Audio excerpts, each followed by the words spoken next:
షెహన్షాల రక్తాన్ని పంచుకుని పుట్టే ఆ రెండో బిడ్డ ఎప్పటికీ కలకాలం రుకయ్య బేగం బిడ్డగానే ఉంటుందని రాయించండి.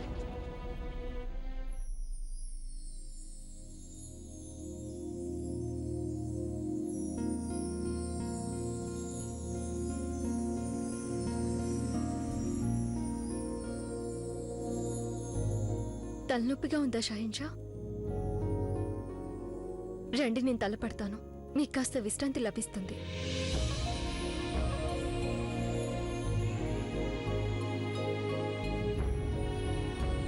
ఏం జరిగింది షాహిన్షా?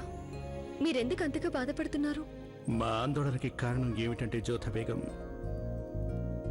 ఆ రుకయ్య బేగం చేసిన పని. మేం తన అన్యాయమైన కోరికను కూడా అందరి ముందు నెరవేర్చాం. అయినా తను అంతగా సంతోషంగా ఉన్నట్టు మాకు కనిపించలేదు. పైగా తను బాధపడుతున్నట్టు కనిపించింది. అదేం లేదు షాహిన్షా, రుకయ్య బేగం సంతోషంగా కనిపించారు. ఆవిడ తల్లి కాబోతున్నందుకు సంతోషపడ్డారు.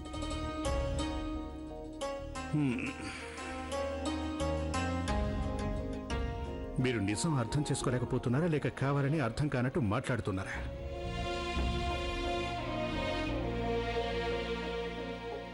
ఎలాంటి ఆధారం లేని సంగతి ఆలోచించి మీరు ఆందోళన పడుతున్నారు.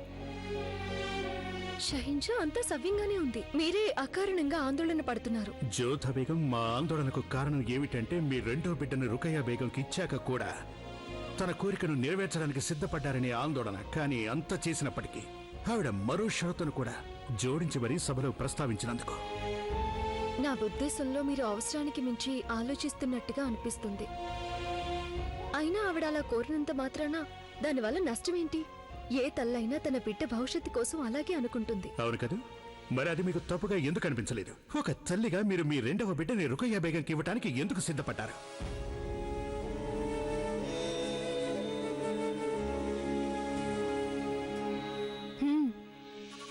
అది కూడా నిజమే షహిన్షా. నేను కూడా నా మమకారం చూపించుండాలి. నేనసలు నా సంతానాన్ని రుకయ్య బేగంకి ఎందుకు ఇవ్వాలి? నా సంతానాన్ని అడిగే హక్కు ఆవిడికిలా ఉంటుంది. మన సంతానమేగా పుట్టబోతోంది. పైగా అంతఃపురంలో గల బేగంలలో ఎవరి బిడ్డైనా రుకయ్య బేగంని బడి అమ్మి అనేగా పిలుస్తారు. అలాంటప్పుడు ఆవిడికి బడి అమ్మీజాన్ అని పిలిపించుకునే ఆనందం సరిపోదా? అమ్మీజాన్ అని పిలిపించుకోవాలనే నాటకం ఎందుకు ఆడాలి? ఆవిడ తనే కన్నా కనకపోయినా మీ సంతానం ఆవిడికి సంతానమేగా అవుతుంది, అవునా? మీరేం చెప్పదలుచుకున్నారో మాకు అర్థమైంది. అలాగే మాకు నచ్చ చెప్పేందుకు ఏం చెప్పబోతున్నారో కూడా అర్థమైంది. అందుకు మీకు శుక్రియా.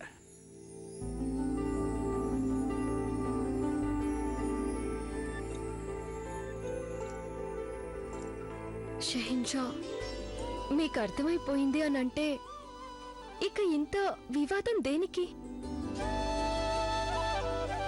కొన్ని సంవత్సరాలు గడిచాక వేరొకరు తమ సంతానాన్ని తమదే అంటారేమోనని రుకయ్య బేగం భయం. అందుకే ఆవిడ ఆ విధంగా చేస్తున్నారు. అంతేగాక షహిన్షా, నేను నా సంతానాన్ని వారికి ఇచ్చేస్తానన్నానుగా, అప్పుడు అందులో ఆందోళన పడ్డానికి ఏముంది? షహిన్షా, రుకయ్య బేగం మీ స్నేహితురాలు. ఎవరైనా ఒక స్నేహితురాలు మరో స్నేహితుడిని ఏదైనా కోరినప్పుడు ఆ రెండో స్నేహితుడు కాదంటే స్నేహానికి అర్థమేముంటుంది? షహిన్షా, నేను మీ స్నేహితురాలకి ఇవ్వనున్న కానుక ఇది.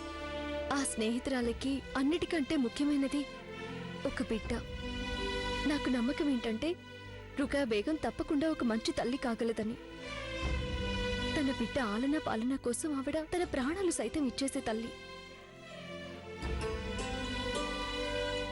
మీరు మాకు హృదయాన్నైతే ఇచ్చారు, కానీ జోధ బేగం, మా బాధ ఏమిటి అంటే మీ అంతటి విశాల హృదయాన్ని మాకివ్వలేదు. లేదు షహిన్షా, మీకు కూడా చాలా విశాల హృదయం ఉంది. అందుకేగా మీరు మీ అయిన వారి కోసం అంతగా ఆలోచిస్తారు.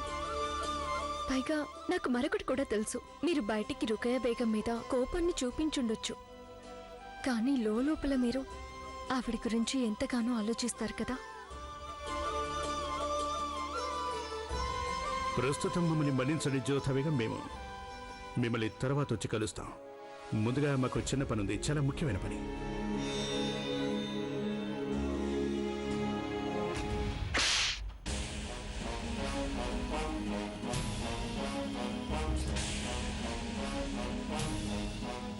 నేను బక్షీబాను మీద చేయి చేసుకున్నందుకు మహల్లో అందరికీ నా మీద కోపంగా ఉందని తెలుసు. కానీ అబ్బాజాన్, మీకు కూడానా? మూర్ఖుడా! నాకు నీ మీద కోపం ఎందుకో ముందు అదే అర్థం చేసుకో. నువ్వొక గొప్ప వీరుడివి, ప్రాణాలు కూడా లెక్క చేయని యోధుడివి. అలాంటి నిన్ను అంతఃపురానికి ఈడ్చుకెళ్తుంటే నీ నెత్తురు ఉడికిపోలేదా? నువ్వు నా పరువు ప్రతిష్టల్ని మంట గలిపావు. ఛీ! అంతఃపుర కాంతల చెప్పు దెబ్బల నుంచి నిన్ను కాపాడడానికి చేతులకి గాజులు వేసుకున్న నీ భార్య రావాల్సి వచ్చింది. నీ భార్యతో నువ్వు ఎలా ప్రవర్తించినా పర్వాలేదు, అది భర్తగా నీ హక్కు. నువ్వు షెహన్షా బావవి, మహారాణి గారికి అల్లుడివి. అంతటి అవమానాన్ని నువ్వు ఎలా సహించావు?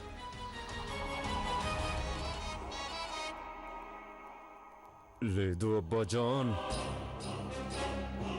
నేను అవమానాన్ని దిగమింగి ఇంకా ఎలా బతికి ఉన్నానో మీకు తెలియదు. పగ తీర్చుకోవాలని అనుక్షణం తప్పిస్తున్నాను నేను. ఒక్కటే ఆలోచన నాకు, ఆ జలాల్ నాకు ఒంటరిగా ఎప్పుడు దొరుకుతాడో, ఇక ఎప్పుడు తనని చంపేస్తానో అని నా ఆలోచన అంతా. ప్రతీకారం తీరుతుంది, పగ తప్పకుండా చల్లారుతుంది. నువ్వు నా కుమారుడివి, నీకు అవమానం జరిగితే నాకు కూడా అవమానం జరిగినట్టే. ఇందుకు ఆ జలాల్ పరిహారం చెల్లించక తప్పదు. నీ అవమానాన్ని నువ్వింకా మర్చిపోనందుకు నాకు సంతోషంగా ఉంది. ఆ అవమానానికి ప్రతీకారం తీర్చుకోవాలంటే ఒకే ఒక మార్గం ఉంది, జలాల్ని శాశ్వతంగా మట్టు పెట్టడం. అప్పుడు నువ్వే ఈ సామ్రాజ్యానికి బాద్షా అవుతావు. నీ అవమానానికి అదే తగిన జవాబు. కానీ ఇదంతా చేయాలంటే మనం అప్రమత్తంగా ఉండాలి. ఈ మహల్లో వేలాది కళ్ళు అనుక్షణం మనల్ని పరీక్షిస్తున్నాయి. ఆదం ఖాన్కి అలాంటి గతి పట్టాక తెలిసి మనం ఎలాంటి ఆపద కొని తెచ్చుకోకూడదు. ఆ షంషుద్దీన్ ఇక లేడు, కానీ మాన్ సింగ్ తోడరమల్లు ఉన్నారు కదా, బాద్షాకి వాళ్ళు విశ్వాసపాత్రులు. ముందుగా వాళ్ళని అంతం చేయడానికి ఏదైనా మార్గం కనిపెట్టాలి.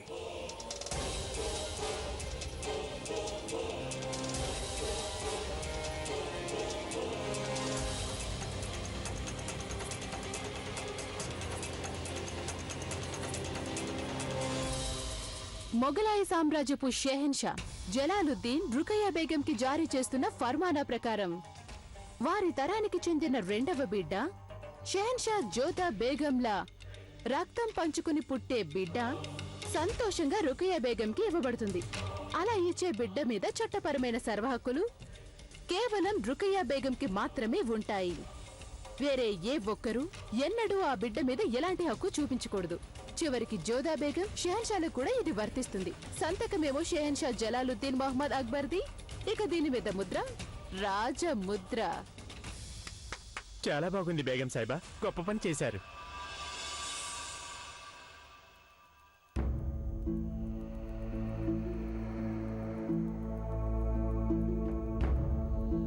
ఆదాబ్ మహారాణి గారు. ఇలా ఒక షరతు రాయించవలసిన అవసరం ఏముంది రుకయ్య? అటు జోధా బేగం నీకిచ్చిన బిడ్డని తిరిగి తీసేసుకోదు, ఇటు జలాలేమో మొఘలాయి సామ్రాజ్యానికి తలవంపులు తీసుకురాలేడు.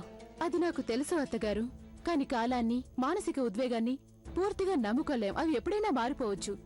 అంతేకాకుండా జలాల్ ఇప్పటికే ఒకసారి తను ఇచ్చిన మాటని తప్పారు. ఇంకోసారి వారు అదే చేస్తే ఎన్నో ఏళ్ల పాటు నన్ను అమ్మీజాన్ అంటూ పిలిచిన నా బిడ్డ నాకు దూరం కావడం నాకెంత మాత్రం ఇష్టం లేదు. అత్తగారు, నేను ఈ షరతుని నా మనోభావాల రక్షణ కోసం చేర్పించాల్సి వచ్చింది. కానీ రుకయ్యా బేగం సరిగ్గానే సెలవిచ్చారు అమ్మీజాన్.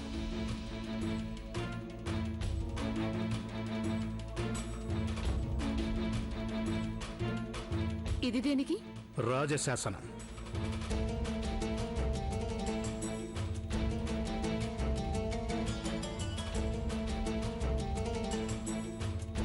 కానీ ఇందులో ఏమీ రాసలేదు. ఇప్పుడేమీ లేదు, కానీ దాని మీద మీరే రాసి మాకు ఇవ్వాల్సి ఉంటుంది.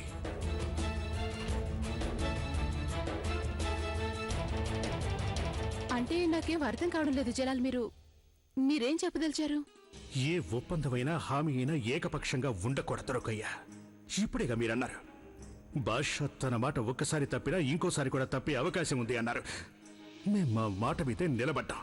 మీరు మమ్మల్ని ఏం కోరుకున్నారో అది మీకు అందేలా చేశాం. మీరేగా జోధా బేగం రెండో బిడ్డని కావాలన్నారు, అది మీకు అందేలా చేశాం. పైగా ఆ బిడ్డ మీద జోధాకి భవిష్యత్తులో ఎలాంటి హక్కు ఉండదన్నారు. అందుకని రాజశాసనం మీద ముద్ర వేసి మరి మీకు దాన్ని అందజేశాం. ఇప్పుడిక మీరు ఈ ఫర్మానాలు స్వయంగా రాసి ఇవ్వవలసింది ఏమిటి అంటే, ఎప్పుడైనా మీరు తల్లిగా బాధ్యతను సరిగ్గా నిర్వహించలేకపోయినా, అలాగే ఆ బిడ్డ పెంపకంలో ఏమాత్రం లోటు జరిగినా దీనికి ముందు మేము ఇచ్చిన శాసనం రద్దవుతుందని చెప్పడమే దీని ఉద్దేశం. ఆ క్షణం నుంచి ఆ బిడ్డ మీద జోధా బేగంకి సర్వ హక్కులు ఉంటాయి. ఇది ఇలా అంటున్నారేంటి జలాల్? వారు సరిగ్గానే అంటున్నారు రుకయ్య. జోధా జలాల్లో నీకు అంత పెద్ద హామీని ఇచ్చినప్పుడు నీ బాధ్యతను నువ్వు నెరవేరుస్తాననే హామీ కూడా నువ్వు సంతకం చేసి ఇవ్వవలసింది. నీకది ఏమంత కష్టమైన పని కాదు. కష్టమైనా చేయాల్సిందే అంబిజాన్. ఆవిడ చేసి తీరాలి.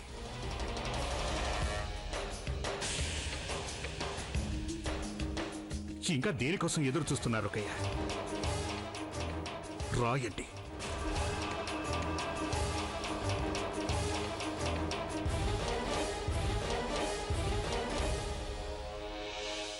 అలాగే రాస్తాను.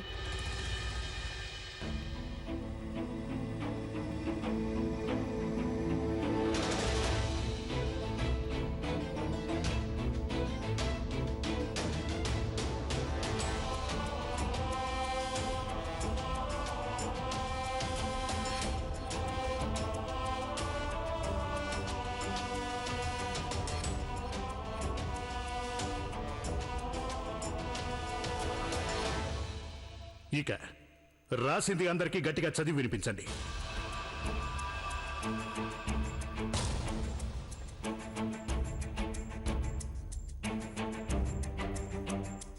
రుకయ్య బేగం సుల్తాన్ని అయిన మొఘలాయి సామ్రాజ్యపు బాద్షాకి జీవిత భాగస్వామిని అయిన నేను చేస్తోన్న వాగ్దానం ఏమనగా, నాకు జోధా బేగం గారి ఇచ్చే తన సంతానం పట్ల నా బాధ్యతలన్నిటినీ చక్కగా నిర్వర్తిస్తాను. ఆ బిడ్డ పెంపకం ఎంతో శ్రద్ధగా చూస్తాను. మనస్ఫూర్తిగా ఒక తల్లిగా నిర్వర్తించాల్సిన కర్తవ్యాల్ని నేను నిర్వర్తిస్తాను. బహుశా మీరు మా మాట శ్రద్ధగా విని ఉండరు. మేము రాయమన్న సంగతి ఏమిటి అంటే, ఒకవేళ మీరు ఆ బాధ్యతల్ని శ్రద్ధగా నిర్వహించలేనట్లయితే మేమిచ్చిన హామీ రద్దవుతుందని రాయమన్నాం. అలాంటప్పుడు ఆ బిడ్డ మీద జోధా బేగంకే హక్కుంటుంది అని చెప్పాం కూడా. ఆ మాట కూడా రాయండి.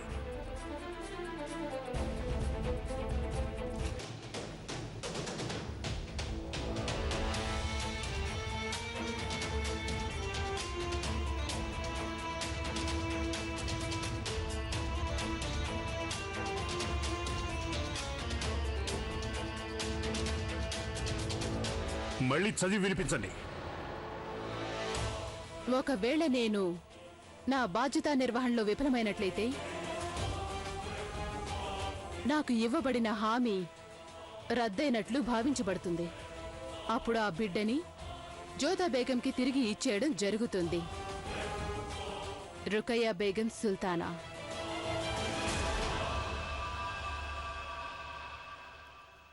ఇది సరిపోతుందా? చాలా సంతోషం.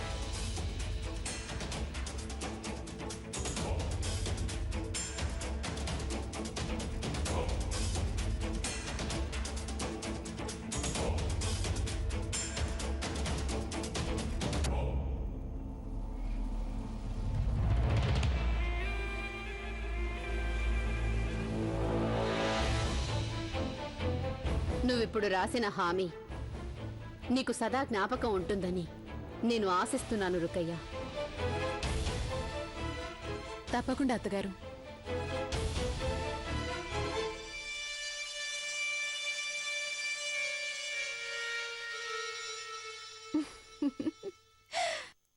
ఈ ఫర్మానా వల్ల మీకెలాంటి ఉపయోగం ఉండదు జలాల్. ఎందుకంటే నన్ను తప్పు పట్టే ఒక్క అవకాశం కూడా నేను మీకు ఇవ్వబోను. ఆ బిడ్డ కేవలం నా ఒక్కదానికే సొంతమై ఉంటుంది. ఆ జోధా బేగంకి ఈ బిడ్డని బతికి ఉన్నంతకాలం తిరిగి ఇవ్వడం జరగదు.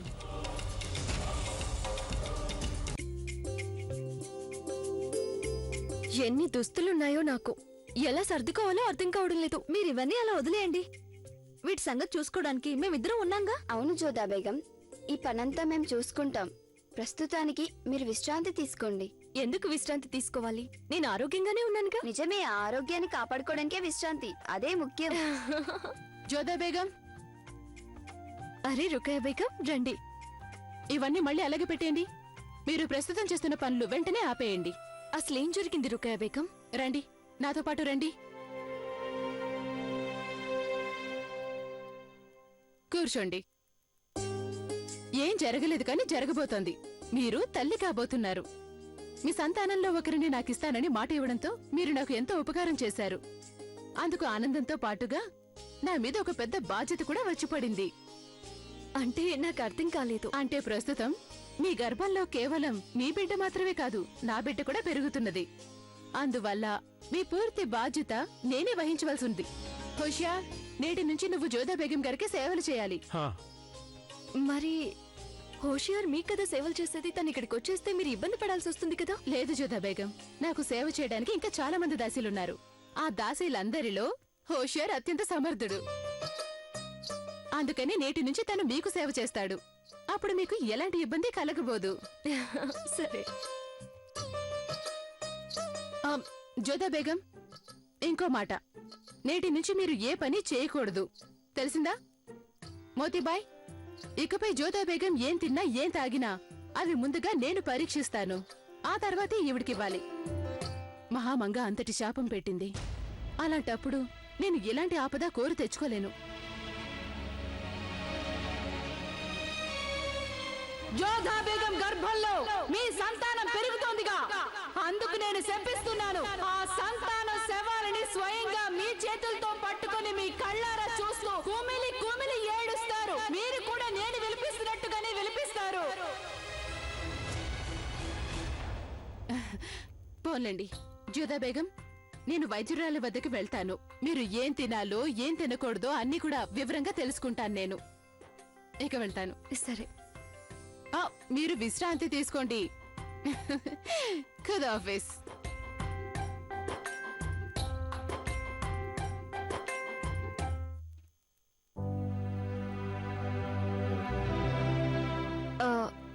మోతీ, చెప్పండి జోదా.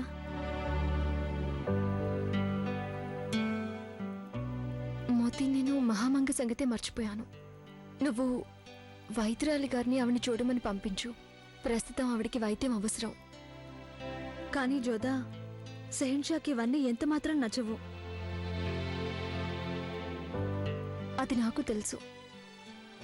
కానీ ఆవిడికి వైద్యం జరగకపోతే అది నాకు కూడా నచ్చదు. మహామంగ పెద్ద నేరమే చేసుండొచ్చు, కానీ నేను మానవత్వాన్ని విస్మరించను. నువ్వు హకీమా సాహెబాని అక్కడికి పంపించు. సరే అయితే.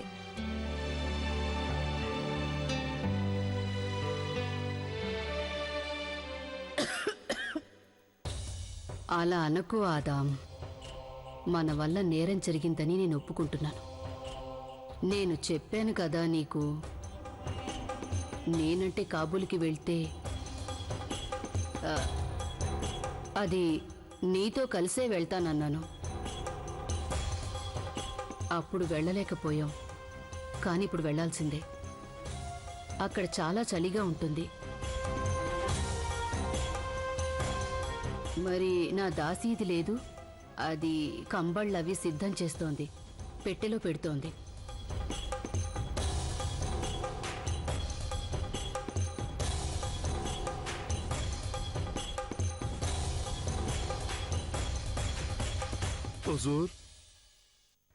ఇదిగో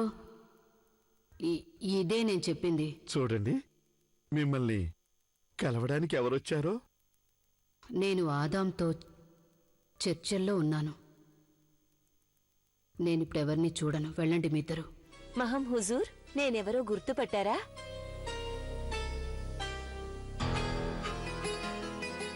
ఎవరివి నువ్వు?